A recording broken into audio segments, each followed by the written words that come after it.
Good morning, children. Today we'll be studying continuation of the biodiversity and its conservation. We'll be studying about endangered species and endemic and extinct species. Okay, right? So if you see different types of organisms different types of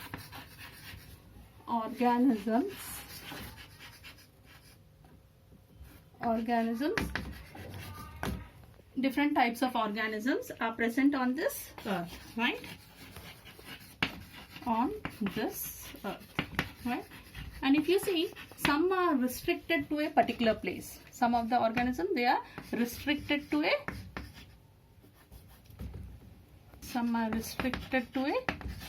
particular place. And if you see, some are present all over. Okay, all over they are present, and some are restricted, some are present all over the places, right? But nowadays you can see there is depletion of certain animals.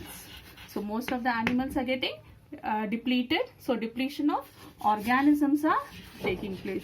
So it's not only plants and animals, all the organisms are slowly getting depleting. Just look here, this is the flora, that means the plants, right?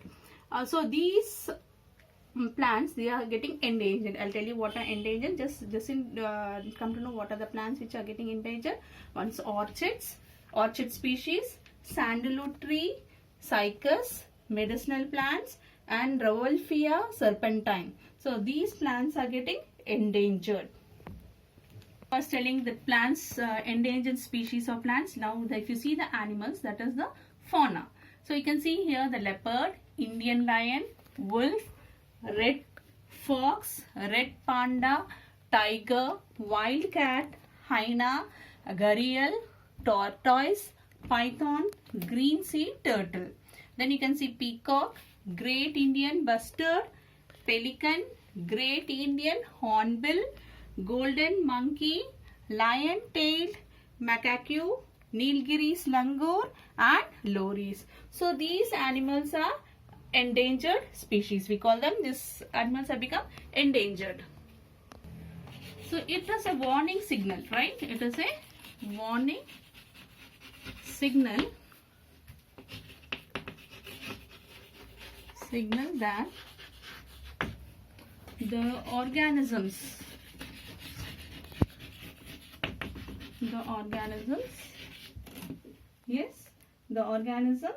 are rapidly, whose number is rapidly decreasing in number.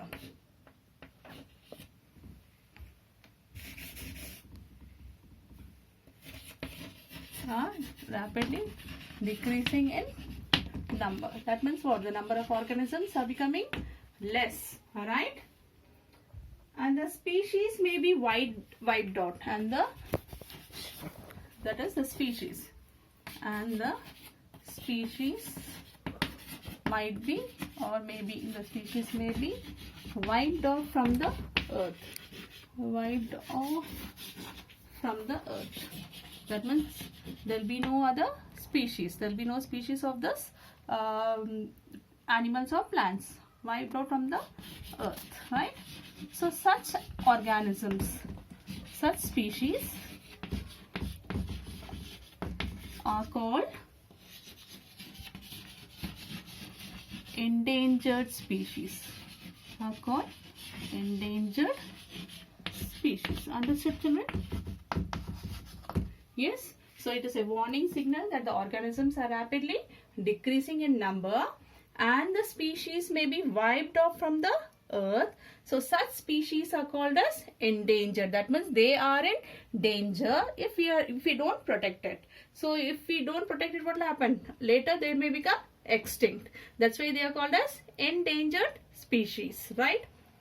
Endangered organisms or the species. Endangered organisms or the species should be what they should be done. It should be protected.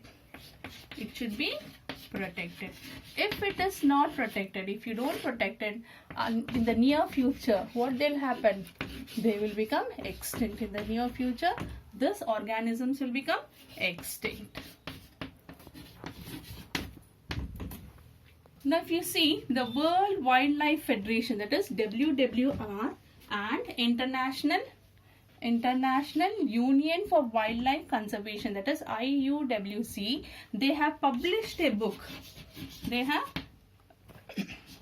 published a book which contains all the animals and birds which are endangered and which are threatened species, right?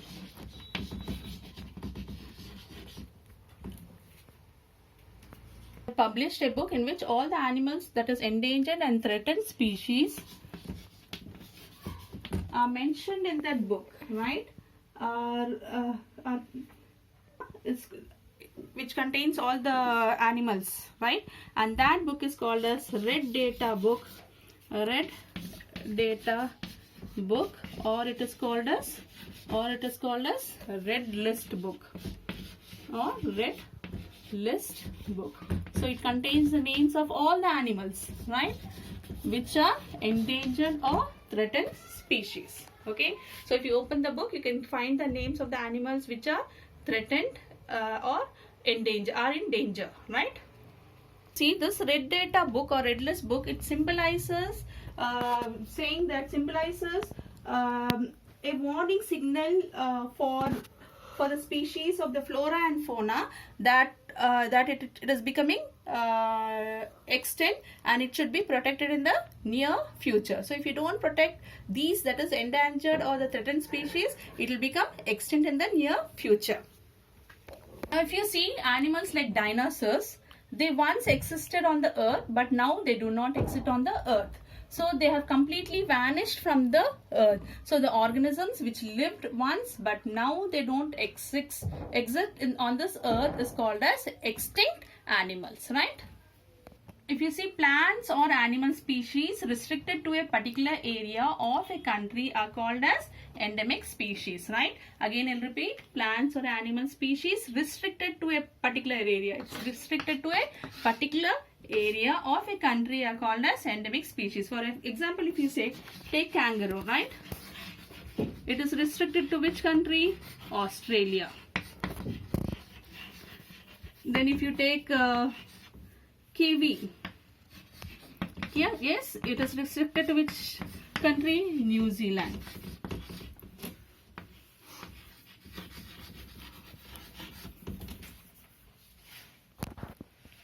Right?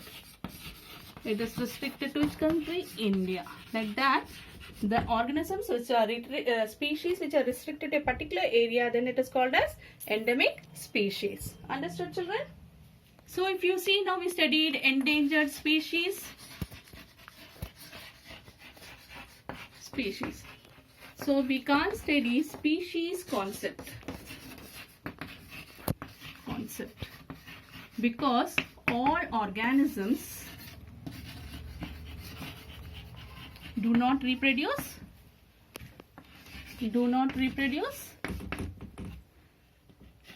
sexually. That's the reason you can't speak about species concept, right? Why? Because all organisms do not reproduce it. To reproduce sexually, they should be of the same species, and 2 organisms are needed for a sexual reproduction. We already know that, right? And some organisms reproduce asexually also. For example, if you see yeast, bacteria, those organisms reproduce asexually also. So only the organisms which reproduce sexually can come under the species concept, and the organisms which can't reproduce asexually can't come under species concept. That's why the species concept is not accepted. I hope you have understood, children. Thank you.